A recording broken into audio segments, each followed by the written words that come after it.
karepo, ito po ginawa ko po ang video na to para maging awareness sa lahat. No, hindi ko to ginawa para magkaroon ng malis o birahin yung mga kumpanya, no? So ito baka hindi alam lang ng ibang kumpanya na meron sa mga kasa na gumagawa ng illegal. Na para bang sa tingin nila legal yung ginagawa nila. Ito po yung naging experience namin nung aking, hindi na to nalalayo sa akin, na sinamahan ko po para mag-surrender ng sasakyan.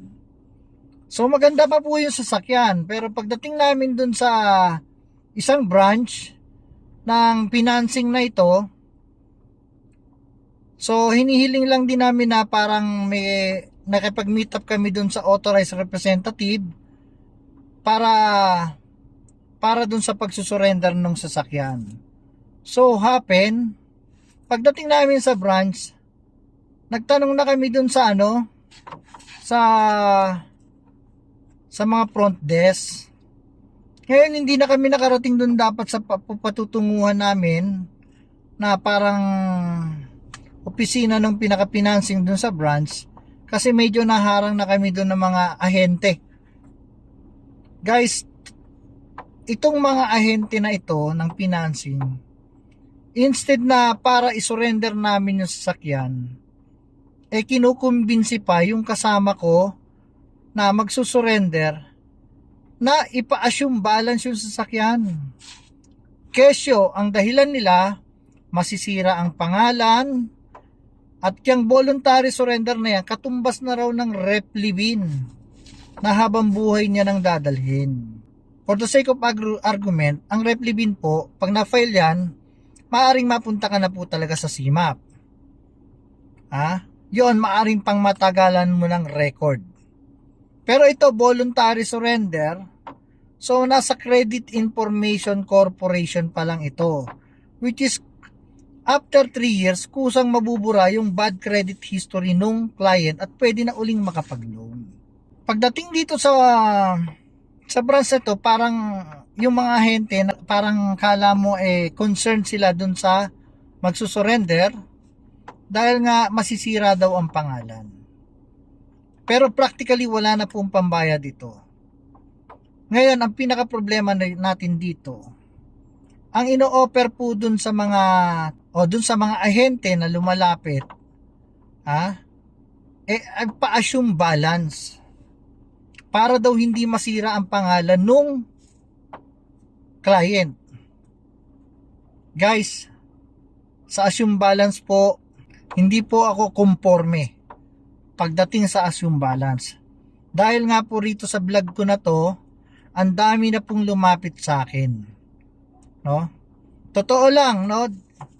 Dun sa financing na yon, meron na rin lumapit sa akin.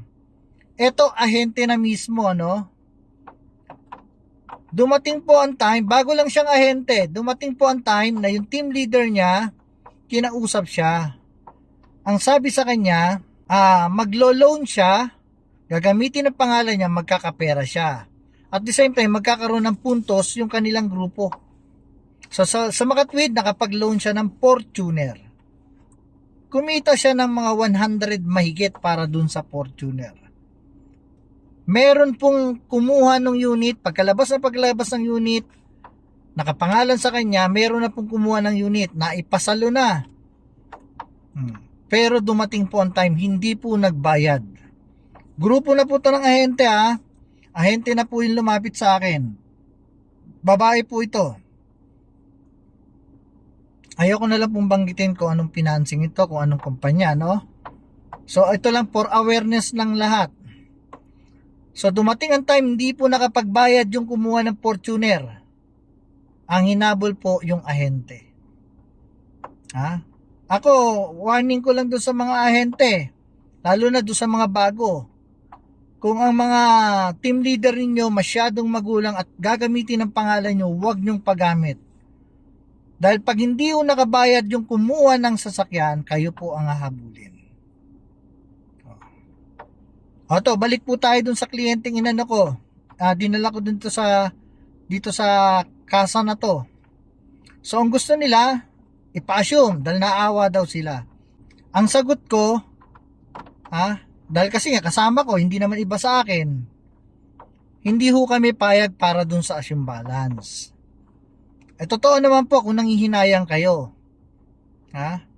Pwede po sa amin, i-pay off ninyo yung sasakyan ng kasama ko, and then kung may sobra, ibigay nyo sa kanya para total obligation na sa inyo. Hindi yung mag-aalala pa po yung kasama ko kung hindi na kayo makakabayad. Actually, nung nandoon kami, yung ahente mismo ang nag-o-offer ng kanyang sarili na siya ang kukuha ng sasakyan. Siya na mismo mag-a-assume. At sinasabi niya, ginagamit niya sa business yung mga nakukuha niyang assume. Maaring pinambiyahe, pero ito po ang risky dyan. Paano kung ikaw mawala ka na dyan sa trabaho mo? At paano kung mabangga yung sasakyan? Diba? At kung talagang may pera pala kayo, na nag-a-assume kayo ng sasakyan, bakit hindi na lang kayong kumuha ng sasakyan? Bakit kailangan nyo pang i-assume dun sa client? Ako naman po, practical reasoning lang naman yung ating pinag-uusapan. No? Hindi naman nila kailangan ng maraming i-assume. Kasi ang nakakatakot dito, kung ikaw mismo ang ahente, at ikaw mismo mag-a-assume, baka yan ipa-assume mo sa iba. At yun po ang nangyayari, na karamihang lumalapit sa akin na akala nung kliyente ang nag-assume yung ahente mismo. At akala nung kliyente na minsan tutulong tong ahente na ipapa-assume sa maayos na tao, pero pag hindi nakabayad, pababayaan na ang kliyente. Ang nagpa-assume. Delikado po ang pagpapa-assume. So instead na nagkaroon kami ng confirmation dun sa branch na yon, hindi na kami nagtuloy. Dumiretso na po kami sa head office.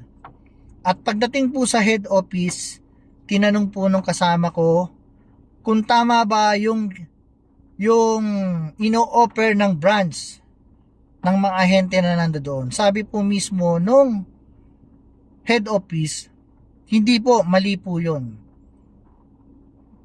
Dahil mahihirapan po kayo pag hindi na nakabayad yung nag-assume. At kayo pa rin ang hahabulin ng financing. So sa makatwid,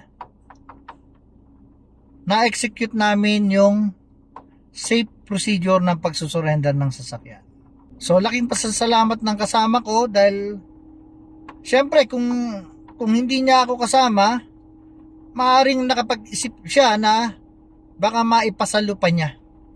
Which is, dun na siya magkakaroon ng problema pagka yan hindi binayaran. Marami pong ganyan.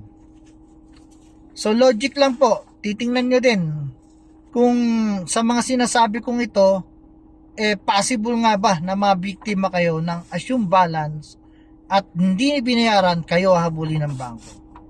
Yun lang po ang iiwanan kung sa inyong salita. Mag-ingat po tayo.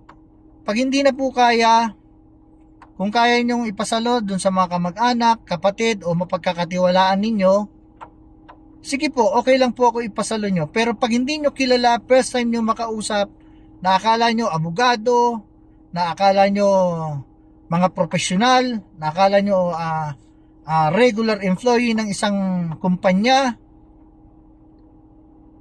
huwag na po. Kung kung hindi nyo to personal na kilala. Lalo na po sa social media, huwag na huwag po kayong magpapa-assume balance. Isang paalala po ni Repong Man PH.